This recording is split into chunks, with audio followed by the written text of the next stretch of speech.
Everyone and welcome to my channel the blank diary. তো আজকে ready হয়ে গেছিলাম আমি বেলুড় মঠে যাওয়ার জন্য, সেখানে প্রসাদ খেতে যাব। চলো আজকে ব্লগটা শুরু করা যাক। অনেক লেট হয়ে গেছে অ্যাকচুয়ালি, বেলুড়ের প্রসাদ খাওয়ার জন্য যাচ্ছি, কিন্তু জানি না প্রসাদ পাবো কি না এত লেটে। তো এই যে এখন হাঁটছি, আর প্রথমে ভেবেছিলাম যে ফেরিঘাট হয়ে যাব, মানে দক্ষিণেশ্বরে নেমে তারপর ফেরিঘাট হয়ে, কিন্তু সেটা করলে অনেকটা লেট হয়ে যেত আর প্রসাদ আর পেতাম না। তো সেই জন্য আমরা বাই অটো করে ডানলপ থেকে বালি পর্যন্ত যাই, এবং বালি থেকে কিন্তু আবার টোটো করে, সেখান থেকে অটোও পাওয়া যায়, টোটো করে আমরা এই তো বেলুড়ে পৌঁছে যাই।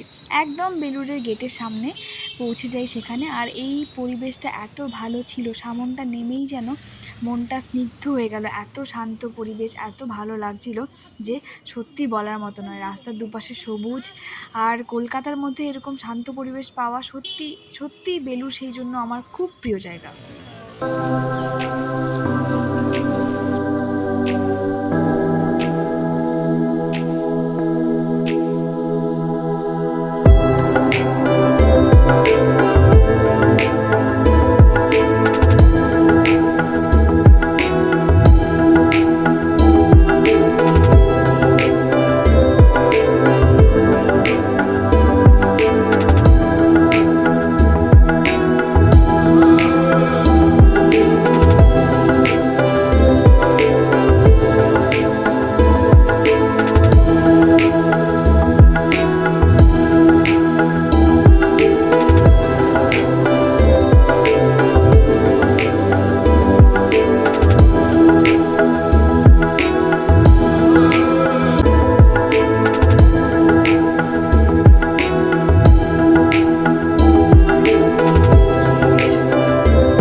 পৌঁছে গেছি আমরা টাইমের মধ্যে একদম বেলুড়ের সামনে।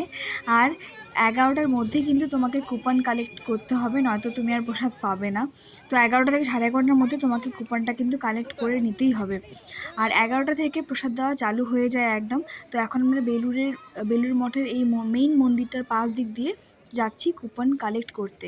এই মেইন মন্দিরের পেছন দিকটাতেই কিন্তু অফিস থাকে, বেলুড় মঠ অফিস, এই পেছন দিকটাতে।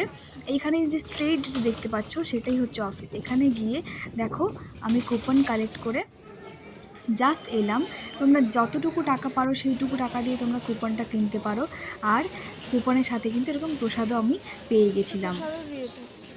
আর এই দেখো প্রসাদ খাওয়ার জন্য এত লাইন, কিন্তু লাইন দেখে ভয় করলে চলবে না, আর কোনো ভয়ের ব্যাপারও নেই। কেন কি ভেতরে এত বড় জায়গা, যেটা দেখে আমিও তোমাদেরকে দেখাচ্ছি, এত বড় জায়গা যেটা দেখলে মনে করবে যে এতটুকু লাইন তো কিছুই না এর কাছে। আর চারদিকের পরিবেশটা দেখে জাস্ট এত ভালো লাগছিল, অনেকদিন পর আবার গিয়ে খুব ভালো লাগছিল। তো এই তো দাঁড়িয়ে আছি আমিও লাইনে, আর লাইনের মাঝখানে এই গাছটাতে এত সুন্দর ফুল দেখে আমার জাস্ট মন ভরে গেছিলো, এত সুন্দর লাগছিল গাছটাকে। আর দেখো লাইনটা পুরো এই দিক থেকে ঘুরে কিন্তু একদম প্রসাদ ভক্ষণের যে জায়গাটা, সেই জায়গাটাতে যাচ্ছিল। একদম নদীর পাশ দিয়ে এই লাইনটা হয়, একদম মেইন মন্দিরের রাইট সাইডে, মানে ডান দিকে।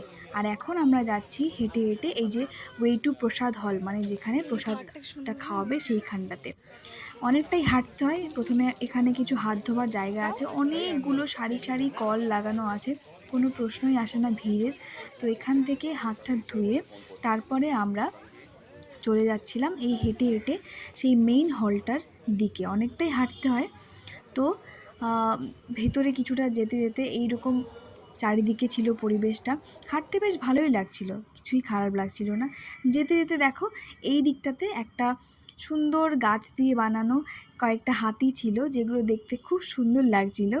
আর সামনেই এই হলটাতেই ছিল আমাদের প্রসাদ খাওয়ার এই হলটা, এটাই হচ্ছে মেইন হল। তো সেখানে সবাই আমরা যাচ্ছিলাম। গিয়ে দেখো চারদিকটা এত পরিষ্কার পরিচ্ছন্ন যে কিছু বলার নেই। গিয়ে তো জাস্ট মনোমুগ্ধকর পরিবেশ, এত সুন্দর লেগেছিল, চারদিকটা ঝকঝকে চকচকে একদম। আর সবাই সারি বেঁধে দলবদ্ধভাবে যাচ্ছিল। আর সবাই গিয়ে কিন্তু প্রথমের দিকে, আর ভেতরে অনেক লোকজন থাকে তোমাকে গাইড করার জন্য, যারা গাইড করে দিচ্ছিল যে কে কোথায় বসবে কি বসবে না। এর আগেও আমি বেলুড় মঠে গিয়েছি, কিন্তু এর আগে কখনো প্রসাদ খাওয়া হয়নি। তো আমাদের আজকে মেইন মোটোটাই ছিল যে আজকে আমরা গিয়ে প্রসাদটাই খাবো।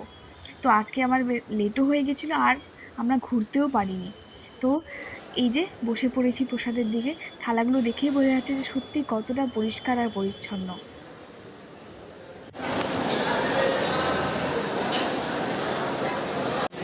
চলে এসেছে প্রসাদ। তো প্রসাদে খিচুড়ি প্রথমেই এসেছিলো, খিচুড়ি, তারপরেই একটা রকমের সবজি এসেছিলো, আর তারপরে তোমরা দেখতে পাবে প্লেটে চাটনি আর পায়েস এসেছিলো। তো বলে রাখি, প্রসাদ কিন্তু দুবার করে দেওয়া হয় সবাইকে। আর কেউ যদি নিতেও চায় তাহলে কিন্তু সেকেন্ড টাইম যদি কেউ একটা টিফিন বাটি বা কিছু নিয়ে গিয়ে থাকে তাহলে কিন্তু সে নিয়ে আসতে পারে। কিন্তু ওরা কিন্তু কোনো কন্টেনার বা কিছু প্রোভাইড করে না দেওয়ার জন্য। প্রসাদটা ভীষণ টেস্টি ছিল। আর এই প্রসাদ খাওয়া হয়ে গেলে একটা এক্সিট পথ আছে, সেখান দিয়ে বেরিয়ে কিন্তু আবার অনেকগুলো সারিবদ্ধভাবে কল আছে। সেই কলে হাত মুখ ধোয়ার পর আর কিন্তু তোমরা বা আমরা কেউই মেইন গেটে আর এন্ট্রি নিতে পারবো না।